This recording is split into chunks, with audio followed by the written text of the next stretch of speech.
ومن أحسن قولا ممن دعا إلى الله وعمل صالحا وقال إنني من المسلمين। ওয়ালাইকুম আসসালাম ওয়া রাহমাতুল্লাহি ওয়া বারাকাতুহু। বাংলাদেশ থেকে ভাই সুলাইমান শহীদিন শিকি গ্রুপ নং 11-তে প্রশ্ন করেছেন যে রুকু থেকে ওঠার পরে আবার হাত বাঁধা, ডাইন হাত বাম হাতের উপরে রাখার যে আমল রয়েছে এটাই সঠিক, নাকি রুকু থেকে উঠে হাত ছেড়ে দেওয়াটা সঠিক, এবং রুকুর দোয়া, রুকু এবং সিজদার দোয়া কি 3 বার বলতে হবে নাকি তার কম বেশিও বলা যায়, এ বিষয়ে প্রশ্ন করেছেন সম্মানিত ভাই। তাকে এই সুন্দর প্রশ্ন করার জন্য ধন্যবাদ। বিসমিল্লাহ ওয়াসসালাতু ওয়াসসালামু আলা রাসূলিল্লাহ ওয়া আলা আলিহি ওয়া সাহবিহি ওয়া ওয়ালা।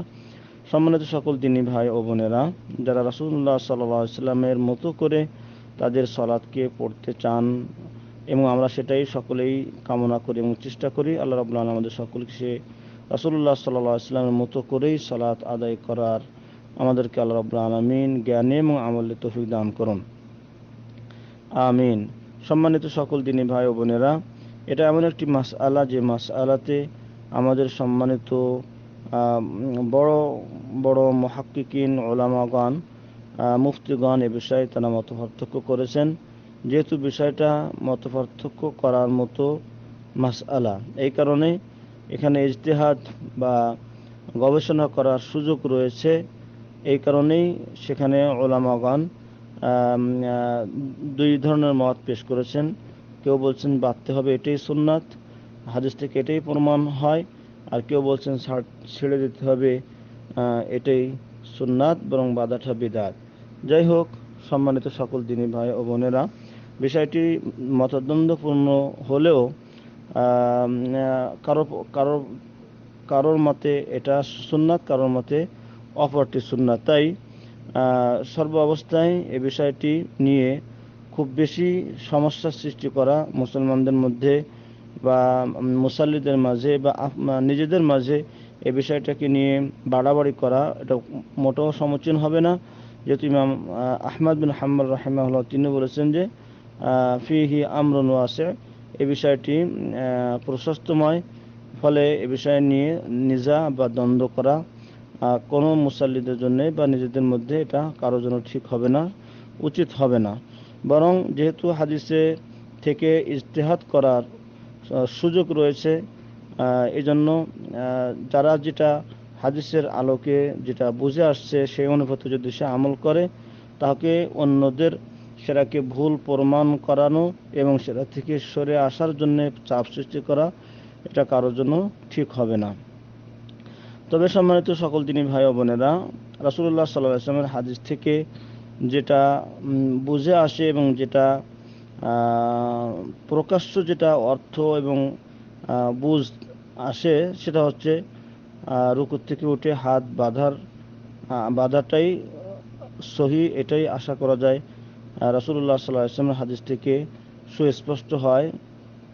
কেননা আবু দাউদ শরীফে এবং নাসাই শরীফে ওয়াইল ইবনে হুজর থেকে যে হাদিসটি বর্ণিত হয়েছে, তিনি বলেন যে রাআইতু নবী সাল্লাল্লাহু আলাইহি ওয়াসাল্লাম ইযা কানা কাঈমান ফি সালাতি ইয়াদাউ ইয়াদাহুল ইয়ুমনা আলাল ইউসরা ওয়া রুজকি ওয়াস সাঈদি, যে আমি রাসূল সাল্লাল্লাহু আলাইহি ওয়াসাল্লামকে দেখেছি তিনি যখন নামাজে দাঁড়িয়ে থাকতেন, নামাজে যখন দাঁড়ানোর অবস্থায় থাকতেন তিনি, তখন তিনি তার ডান হাতকে বাম হাতের উপরে রাখতেন, বাম হাতের উপরে বা কবজির উপরে কবজি রাখতেন এবং তার আঙ্গুলগুলি সাঈদ হাতের জেরার কাছাকাছি পর্যন্ত পৌঁছত। এই হাদিসটি আবু দাউদ এবং নাসাই শরীফে সহিহ সনদে বর্ণিত হয়েছে। তেমনিভাবে আরেকটি রওয়ায়াত রয়েছে যে রাসূলুল্লাহ সাল্লাল্লাহু আলাইহি ওয়াসাল্লাম থেকে আরেকটি বর্ণনা এসেছে যা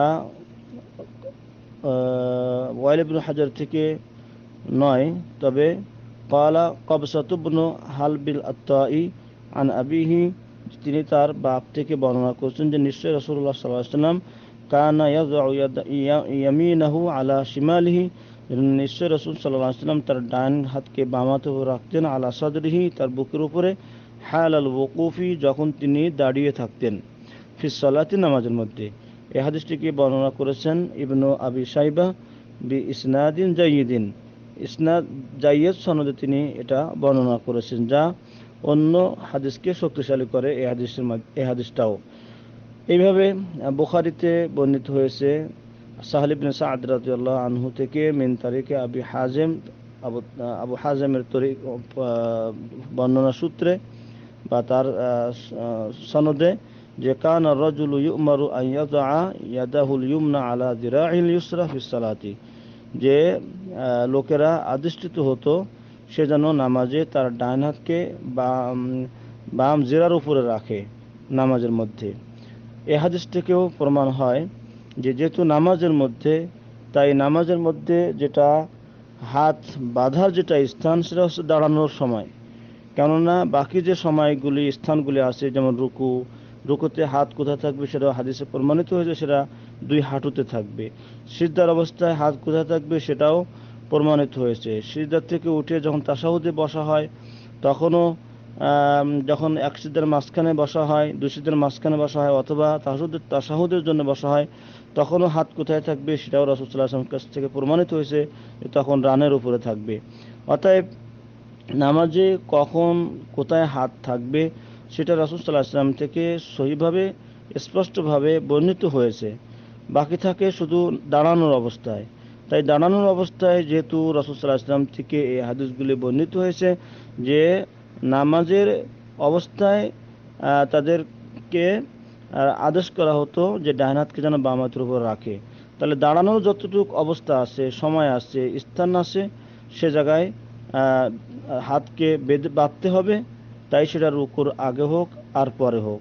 কেননা আবু হুরায়রা রাদিয়াল্লাহু আনহু থেকে যে হাদিসটি বর্ণিত হলো আবু দাউদ এবং নাসাইতে, সেখানে তিনি বলছেন যে আমি রাসূল সাল্লাল্লাহু আলাইহি ওয়াসাল্লামকে দেখেছি যে যখন তিনি নামাজে দাঁড়িয়ে থাকতেন, তখন তিনি ডান হাতকে বাম কবজি বা সাইদ বা হাতের উপরে রাখতেন। অতএব নামাজের দাঁড়ানো যতটুকু সময় আছে, জায়গা আছে, সে জায়গায় হাত বেঁধে রাখতে হবে। এটাই রাসূল সাল্লাল্লাহু আলাইহি ওয়াসাল্লামের এই হাদিসগুলো থেকে সুস্পষ্ট হয়। অতএব সম্মানিত সকল দিনী ভাই ও বোনেরা, বিষয়টি যদিও ইখতিলাফপূর্ণ, মতদ্বন্দ্বপূর্ণ, তথাপিও হাদিসের প্রকাশ্য অর্থ থেকে এটাই প্রমাণিত হয় যে নামাজে যখন দাঁড়ানো অবস্থা থাকবে, তখন দুই হাতকে বাঁধা অবস্থায় রাখতে হবে, তাই সেটা রুকুর আগে হোক অথবা রুকুর পরে হোক। এ হলো রুকুর থেকে ওঠার উপরে হাত বাঁধার সম্পর্কে ভাইয়ের আরেকটি প্রশ্ন আরেকটি অংশ হলো যে রুকুর এবং সিজদার তাসবিহ একবার না তিনবার পড়তে হবে। একবার পড়া ওয়াজিব, পড়তেই হবে, না পড়লে সুজদা দিতে হবে।